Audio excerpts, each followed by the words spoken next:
Assalamualaikum warahmatullahi wabarakatuh. Assalamualaikum Pak Ustadz. Pembagian harta gonogini.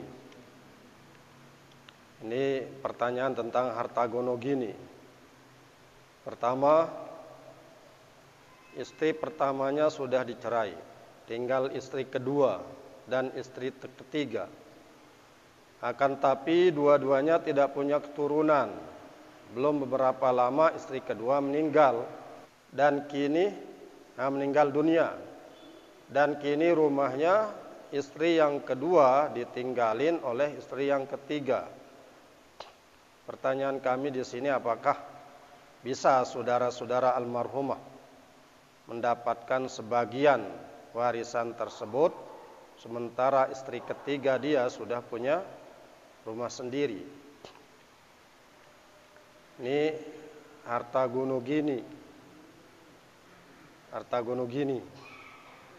Harta gonogini itu kan harta yang dimiliki oleh suami dan istri. Harta yang disepakati oleh suami dan istri untuk dimiliki bersama. Hasil usaha dari suami dimiliki oleh istri. Begitu juga nanti ketika istri punya penghasilan, saya dimiliki oleh suami. Hingga harta yang mereka miliki berdua itu dimiliki oleh mereka berdua. Harta gonogini. Sekarang pertanyaannya, ini istrinya lebih dari satu. Istrinya lebih dari satu. Istri pertama sudah dicerai, kemudian istri kedua dan istri ketiga. Ini masih dengan suami. Kemudian kedua dari istri kedua dan ketiga ini nggak punya keturunan. Kemudian istri yang kedua meninggal dunia. Meninggalkan rumah yang mungkin ia beli dari hasil usahanya dia dan usaha suaminya, dari harta gonogini. Rumah yang ia miliki itu adalah hasil dari pembelian, dari hasil usaha dia dengan suaminya. Jadi istri kedua ini meninggal dunia meninggalkan rumah, kemudian rumahnya itu ditinggali oleh istri yang ketiga. Yang jadi pertanyaan adalah, bisa tidak saudara-saudara almarhumah mendapatkan sebagian warisan tersebut sementara istri ketiga dia sudah punya rumah sendiri? Nanti pertanyaan bukan masalah harta gonogininya, tapi apakah harta peninggalan yang ditinggalkan oleh istri itu, karena memang dia punya harta sendiri yang kemudian disebut dengan harta gonogini yang bercampur dengan harta suaminya. Apakah kemudian harta si istri yang sudah meninggal dunia itu bisa diwariskan atau dibagikan kepada saudara-saudara si istri? Jadi saudara itu mendapatkan warisan ketika tidak memiliki orang tua atau tidak memiliki anak. Sekarang di sini si istri ini nggak punya anak. Pertanyaannya adalah, apakah orang tuanya masih? Apakah orang tuanya masih? Kemudian di sini ada suami. Ada suami. Berarti suaminya mendapatkan bagian dari apa yang ditinggalkan oleh istri, dari harta gonogini itu. Bagian suami adalah setengah dari harta istri. Kalau memang si istri itu nggak punya orang tua, maka saudaranya boleh mendapatkan. Saudaranya boleh mendapatkan warisan dari harta yang ditinggalkan oleh saudaranya itu, saudara perempuannya itu. Jadi ada bagian dari saudara dari harta peninggalan saudarinya itu. Karena dari ketentuan tadi, syaratnya si istri ini tidak meninggalkan orang tua, artinya tidak ada ahli waris dari bapak atau ibu, atau tidak ada ahli waris dari anak, tidak ada anaknya. Tadi sudah dijelaskan tidak ada anaknya.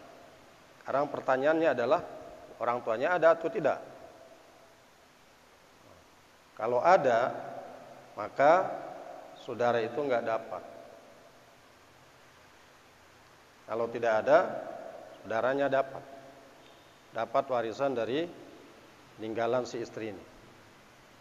Kemudian yang kedua, apakah saudara susuan berhak juga mendapatkan sebagian harta gonogini dari kita?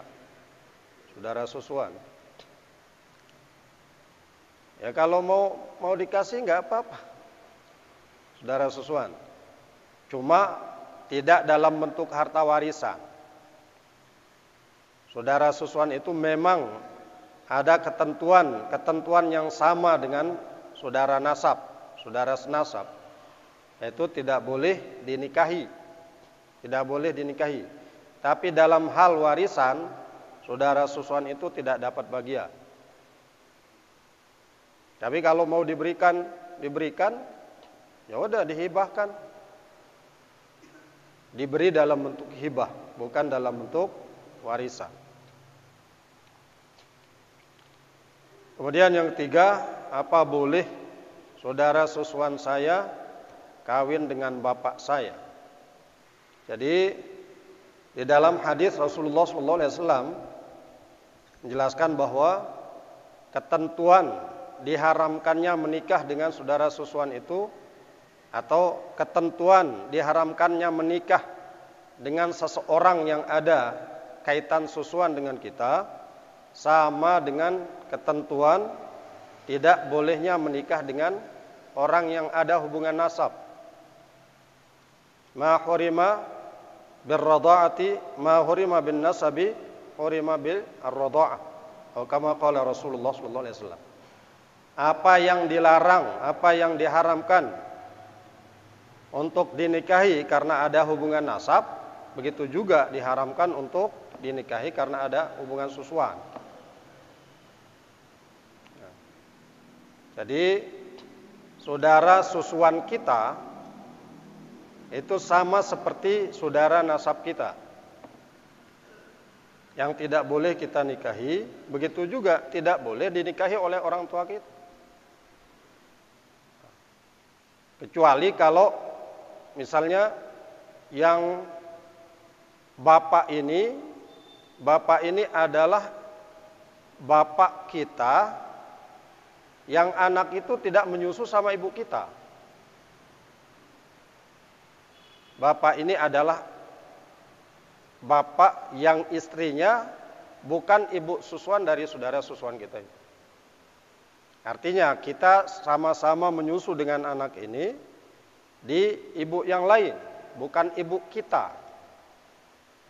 Maka kalau gambarannya seperti itu, maka bapak kita tidak ada larangan untuk menikah dengan dia. Karena tidak ada hubungan. Tidak ada hubungan. Hanya kita yang punya hubungan dengan anak itu. Hubungan susuan. Jadi bedakan antara bapak kita ini adalah suami dari ibu susuan anak itu. Kalau bapak kita adalah suami dari ibu susuan anak itu, maka bapak kita itu termasuk bapak susuannya. Maka tidak boleh bapak kita menikah dengan dia, karena anak itu termasuk anak susuannya, karena dia menyusu dengan istri bapak kita itu. Berbeda halnya kalau si anak itu sama-sama menyusu dengan kita di perempuan yang lain. Maka sama halnya dengan bapak kita boleh menikah dengan perempuan itu, dia juga boleh menikah dengan anak itu. Tidak ada larangan. Jadi itu perbedaan antara dia saudara susuan kita yang menyusu di ibu kita atau saudara susuan kita yang menyusu pada perempuan yang lain. Kalau dia saudara susuan yang menyusu dengan ibu kita, maka otomatis anak itu tidak boleh dinikahi oleh bapak kita. Karena bapak kita itu adalah bapak susuannya. Tapi kalau kita dengan dia menyusunya di perempuan yang lain, maka bapak kita tidak termasuk bapak susuannya. Sehingga kalau bapak kita boleh menikah dengan ibu susuannya itu, ibu susuan tempat si anak ini nyusu, maka dia boleh dinikahi juga oleh bapak kita karena tidak ada hubungan susuan. Kemudian yang keempat, bila seorang ibu telah durhaka kepada mertuanya tanpa dia tidak sadari, tanpa dia sadari, selama itu menantunya memperhatikannya dan kini pada akhirnya dia dibalas setimpal dengan perbuatannya. Dan kini menantunya lebih ganas dan lebih tidak sopan sekali caranya diperlakukan. Sang bapak hanya terdiam, sang anak pun tidak bisa berbuat apa-apa. Peristiwa semacam ini, siapa yang harus disalahkan?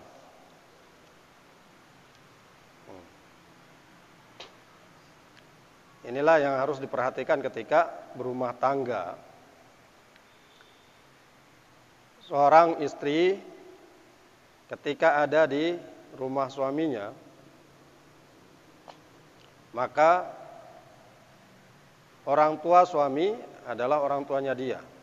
Dan apa yang dilakukan oleh menantu tadi, memperhatikan mertuanya, itu sudah dilakukan. Tapi oleh mertua dibalas dengan balasan yang tidak baik, balasan yang tidak sesuai dengan perhatian yang diberikan oleh menantunya. Ini yang kemudian menyebabkan menantu ini percuma saya memperhatikan mertua kalau dibalas seperti ini. Kan kadang orang seperti itu.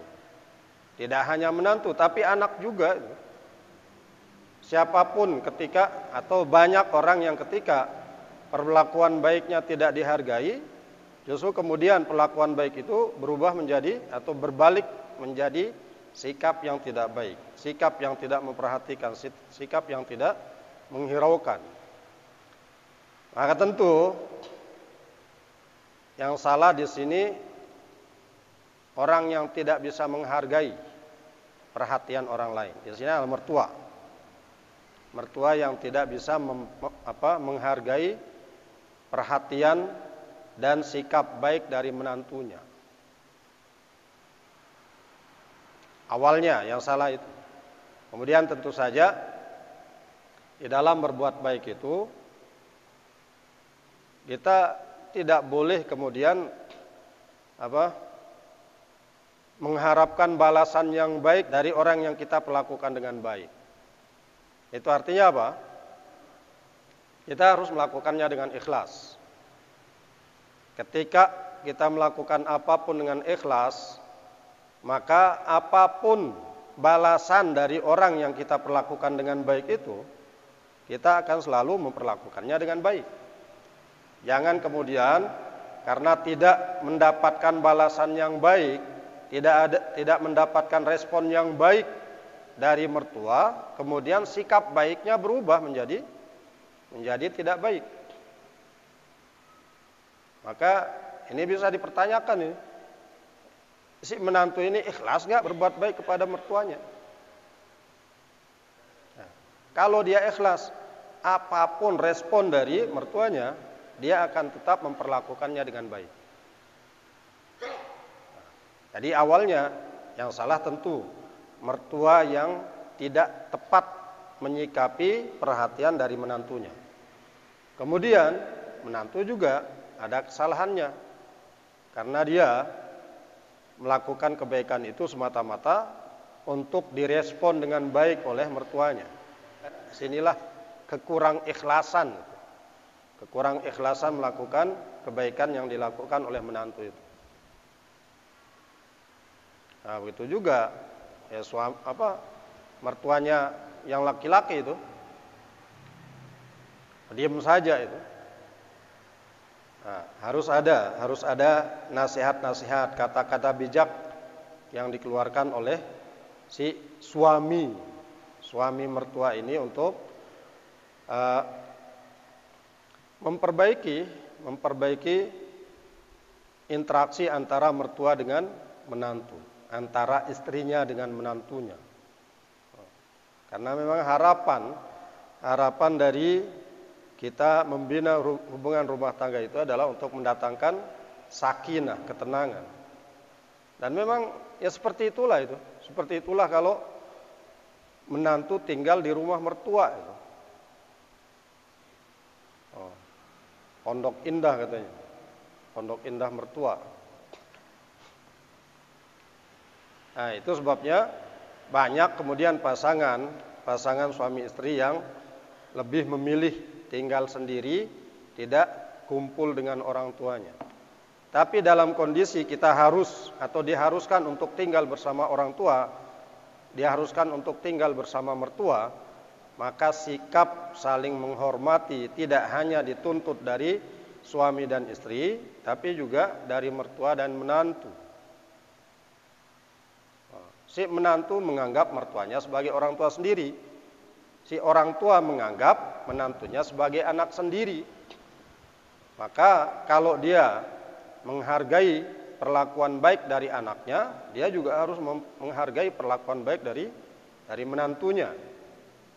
Begitu juga menantu.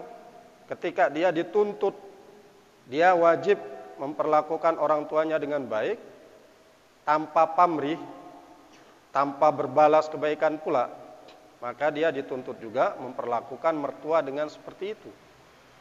Dengan perlakuan baik, tanpa pamrih, dan tanpa berharap dia dibalas dengan sikap yang baik juga.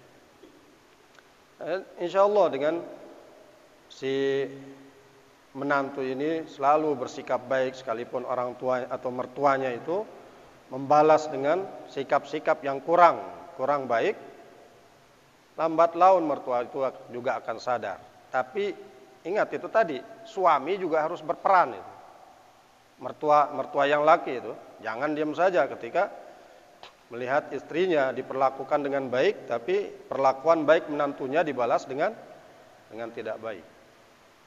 Si mertua yang laki-laki itu juga harus mengingatkan istrinya.